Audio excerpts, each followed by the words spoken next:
What makes the most sense to you about what he was and what he was doing? Because I have a theory. I bet our theories are very similar. Yeah, Actually, I mean, I think that if you look at his background and how he amassed the wealth that he did based on that background, that doesn't add up. So obviously, there's something else there that is completely uncovered or covered rather. I think that he got himself into a network of very powerful people and provided a service and recorded it and blackmailed them and made a shit ton of money. I think most of it actually just came from, and I do think, like, I'm not a huge, New World Order Illuminati guy or anything, but I do think that for whatever fucking reason that there's a higher probability of pedophilia in elite circles of power and wealth. I don't know if it's like the A-list actor that, gets so much ass that he gets tired of it and now needs something else that pushes the envelope. I mean, I don't know what it is. man.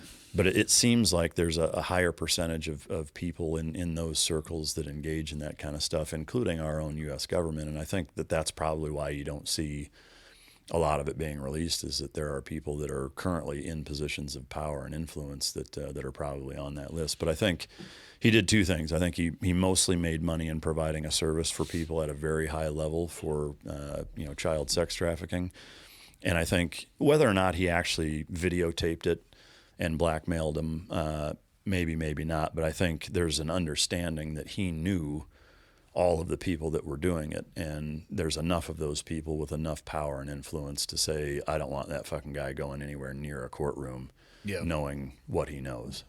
I could see him being loosely tied to or directly tied to our intelligence apparatus as well. Yeah.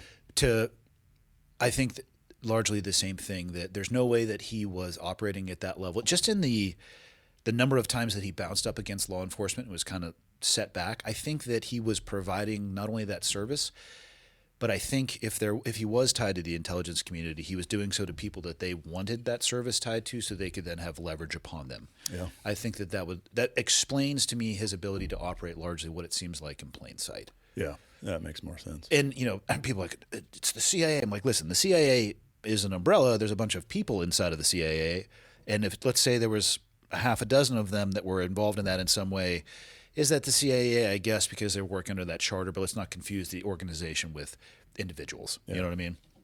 I just, it's too weird. I actually could see the Diddy stuff, right? Well, maybe innocent until, proven guilty. 10,000 metric gallons of lube is odd. Yeah. But I mean, who doesn't have that? But I could also see the same. I could see the same type of situation being at the very least allowed, and if I get really gnarly about people's intentions, you could see being facilitated from those in power for the same reason, leverage, and then you can control whatever it is that whatever world or ecosystem that they're in. Yeah, I could see that. Well, especially in the entertainment industry, where let's be honest, the people who are famous a lot of times aren't the most talented. Especially in music. It's whoever what label props up and creates and wants to. Take Britney Spears as an example. She's one of the greatest artists of our time. Well, we can agree to disagree, maybe. Do you ever search over to her Instagram? Yeah. To just take a quick look at what somebody struggling with mental health looks like? Yeah, if I'm having too good of a day and things are too balanced, I'll take a look at what she has going on. But it actually makes me feel sorry for people who grew up that way and became that famous that early. Yeah, I agree. And it seems like it happens to most of them. But I think in the entertainment industry, because not that there's not a ton of money in politics and everything else, but because it's that's the only thing. They're not creating policy. They're not, doing contracts with foreign governments. There's a lot less intricacies, I think, in entertainment. And so it's pretty cut and dry. It's all about money and how to make it. And if you can control the people who are making a lot of it and get them in contracts that are horrible because they don't really have a choice. To me that makes more sense. Yeah.